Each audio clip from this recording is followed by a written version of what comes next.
other research that supports the need for autonomy and competence to be able to encourage motivation is that this research right here, they looked at students that were attending to fulfill intrinsic need for autonomy and competence. They showed that they had a higher GPA as well as higher intention to persist. So that offers support.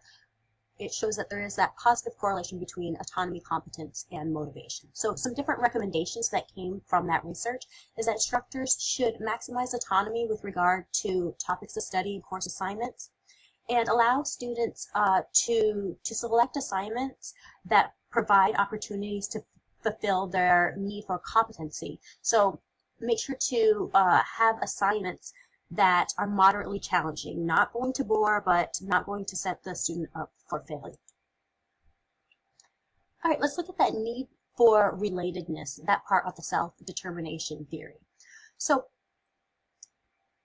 research that was done that looked at students that indicated that they were in school because they had this high need for relatedness with peers, and found that they were negatively correlated with GPA. So this high need to be close to friends actually had a negative correlation with GPA. And this was found especially with males. The research also found that students that had a high need for relatedness with faculty, a sense of belonging, a sense of connection with faculty, that was positively correlated with GPA. Need relatedness with family, students that have this desire to give back to their family after college, that they're going to college to be able to enact change in their family and their community, that was shown to have a positive correlation with intent to persist. And this was found especially for students of color, possibly because of maybe coming from a more collectivistic society, a more collectivistic culture. All right, so how does relatedness translate into the classroom? Well, you can use assessment measures to identify high-risk students early.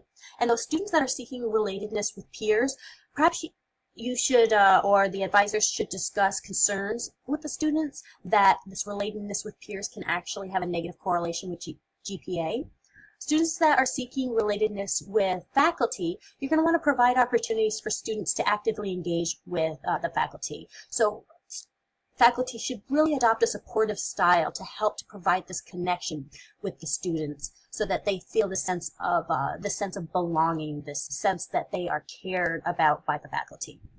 Seeking relatedness with family, so those students that mark this as being very important, you can help them and help them to be more motivated by connecting the problem or the topic to how it affects maybe their family, or how the problem affects or the topic affects their community, or ask them how they can use that knowledge to create change.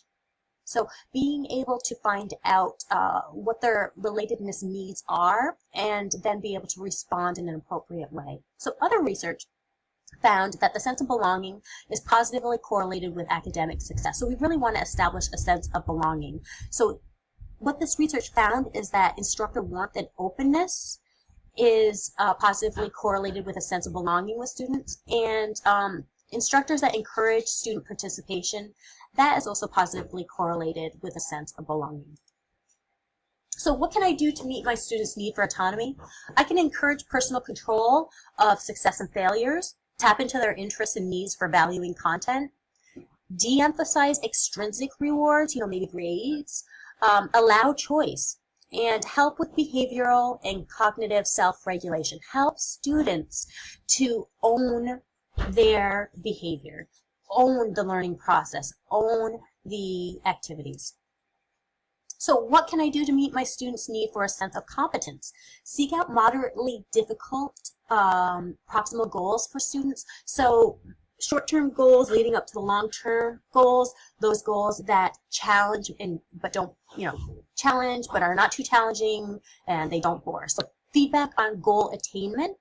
Focus on adaptive attributional explanations for success and failure. So not that success is a result of ability, but it's a result of effort. It's a result of persevering. It's a result of effective strategies. So you should also avoid negative performance evaluation publicly, because that's going to take away from a student's need for a sense of competence.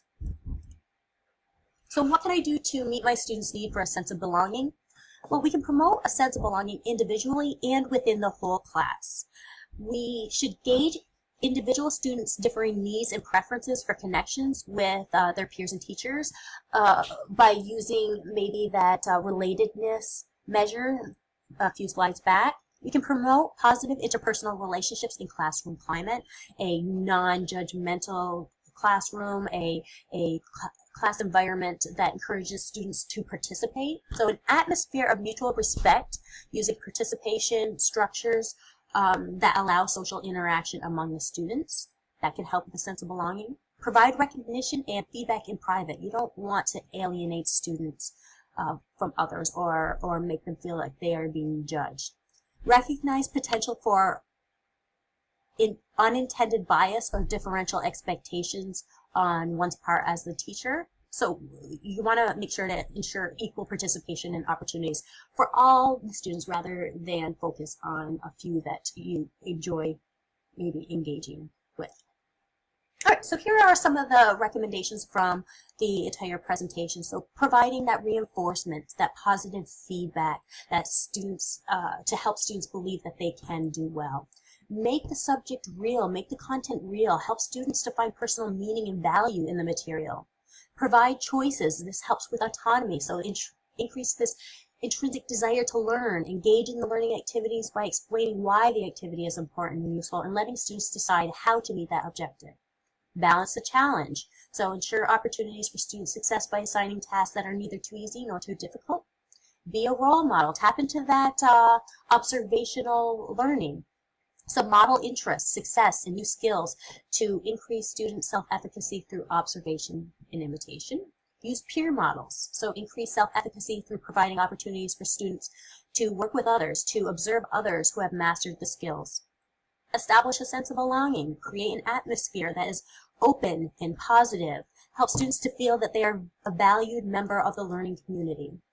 And lastly, adopt a supportive style. Provide opportunities for students to actively engage with faculty, listen, show empathy, and get to know the students. And the references of the research that was used to create the PowerPoint. The end.